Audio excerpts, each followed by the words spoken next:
Saudara, 13 nelayan yang terombang-ambing di tengah laut ini meninggalkan kota Ambon menggunakan kapal motor Terajana menuju Pulau Manipa.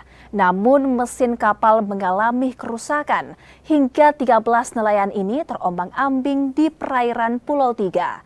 Basarnas yang menerima informasi langsung menuju lokasi untuk penyelamatan. Usai mengevakuasi korban, kapal motor yang digunakan nelayan ini kemudian dibawa ke Pulau Tiga untuk diperbaiki. Informasi kami dapatkan sekitar pukul 7, langsung kami gerakkan KSR Abimanyu menuju lokasi pencarian. Dan alhamdulillah sekitar pukul 9, KSR Abimanyu berhasil menemukan KM Terajana yang mengalami mati mesin di sekitar perairan Pulau Tiga dan langsung dievakuasi ke Pulau Tiga. Seluruh 13 orang POB dalam kondisi aman dan selamat.